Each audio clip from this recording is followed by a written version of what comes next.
Shubh Navaratri to everyone. Navaratri is a colorful festival celebrated with a lot of joy. In each part of India, it is celebrated signifying various incidents from mythology. It is celebrated for 9 days, where each day is dedicated to each form of the goddess Shakti. I am Meera of class 4F. I would like to render the story associated with this auspicious festival. Now let's move on to the story. Ramba, the king of Asuras, took a liking to a lady buffalo and decided to marry her. After some time, a son was born to them. He was named Mahishasur. Since Mahisha means buffalo and he was the son of a buffalo and an Asura, he was born with superhuman powers. At that time, the Devas and Asuras were bitter enemies. Mahishasur had a wish to rule all 3 worlds. He understood that only through penance he can get boons and gain more powers. Mahishasur immediately began a long penance. He stopped eating and began to pray to Brahma, the creator, standing on 1 foot under a tree. Many years passed. Mahishasur still stood there praying. The news of his penance spread through all 3 worlds. Even Brahma, the creator, felt its presence. Mahishasur has been praying to me with great devotion for such a long time. Brahma said to himself, he deserves to be rewarded. He set up for the place where Asura was fasting. Mahishasur sensed his presence and opened his eyes. When he saw Brahma standing there, he fell at his feet. Brahma raised his hand in blessing. I am indeed very impressed by a long and devoted tapasya. You have fasted for years and prayed to me. I want to grant you a boon. Ask for anything that you desire. Mahishasur's heart leapt with joy. Lord, I thank you for your kindness, he replied at once. All I ask is that I should be immortal. Brahma smiled and shook his head. My son, what you ask for is not possible, he said gently. Every creature that is born has to die. Think of something else. I'll be happy to grant you a boon. Mahishasur was disappointed at first, but he thought quickly and asked Brahma, Lord, if you cannot make me immortal, can you grant me the boon that I cannot be killed by either a man or a god?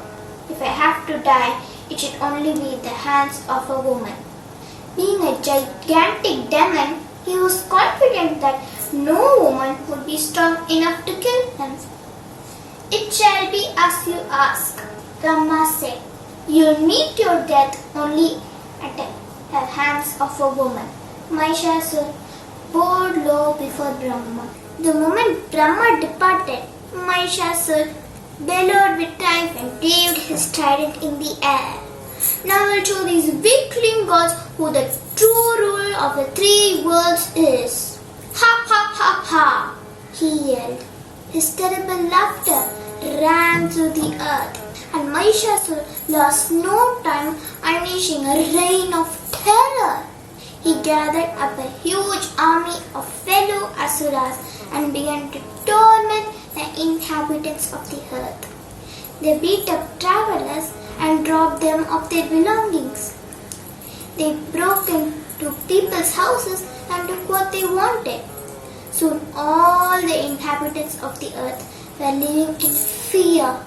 After conquering all the mortals, Mahishasur decided to challenge the gods.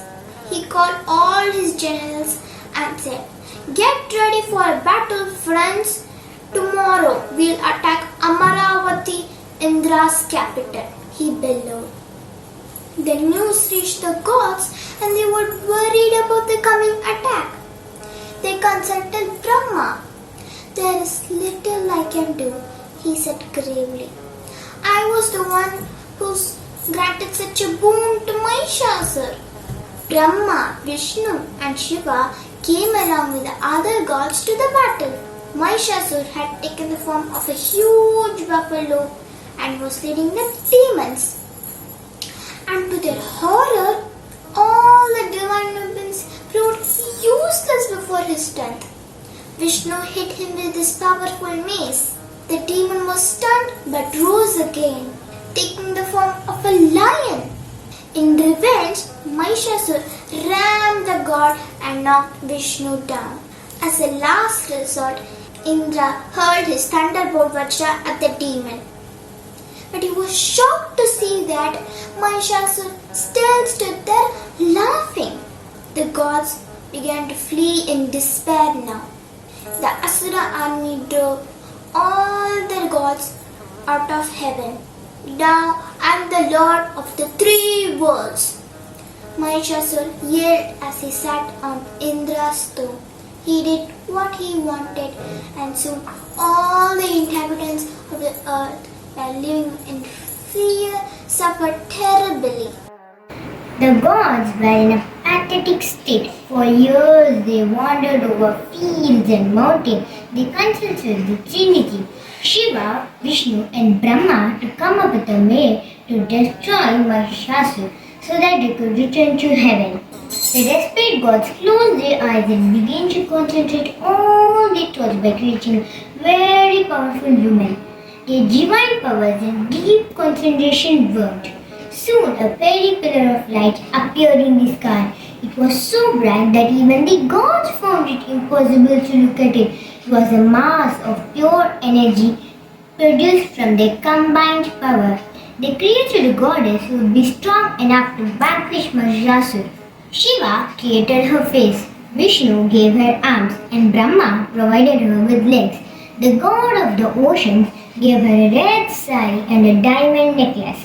All the gods presented her with various ornaments.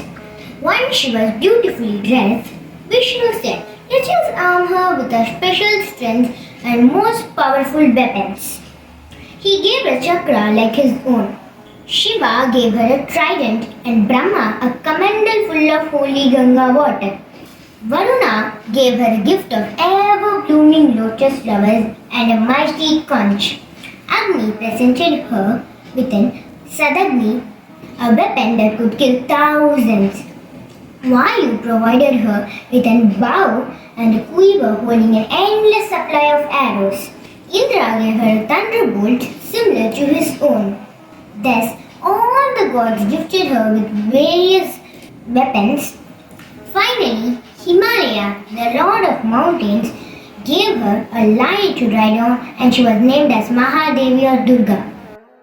With their blessings, Durga mounted the lion and set out to destroy Mahishasur. As she approached Amaravati, he let out the mighty roar that shook the mountains and created huge waves in the seas.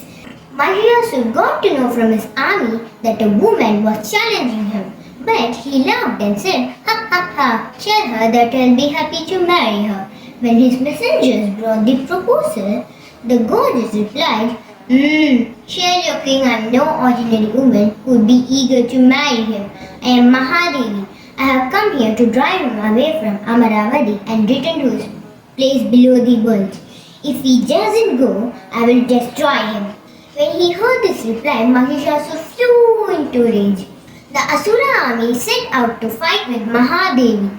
To their astonishment and horror, one after the other, the boastful warriors were finished off. When the demon king got the news, he grew even more furious. He attacked the goddess along with an army of Asuras, but Durga immediately created a huge troop of soldiers from her breath to fight back. Mahishasur tried all the tricks he knew. He kept changing different forms to confuse the goddess. From a man, he became a lion, then an elephant, but each time Mahadevi wounded him severely with her weapons. The battle raged for 9 days. Finally, the goddess killed the Asura who had taken a huge form of a buffalo again. She beheaded him with the chakra which Vishnu had given her. Thus, she freed the world from Mahishasu's tyranny.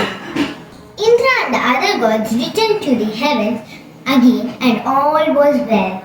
Since then, during the Navaratris, Durga is worshipped and addressed as Mahishasuramardhini.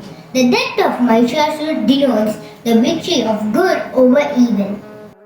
During this Navaratris, let us invoke divine blessings of the goddess so that we obtain wisdom, the willpower and the power to perform the right action. Happy Navaratri to everyone.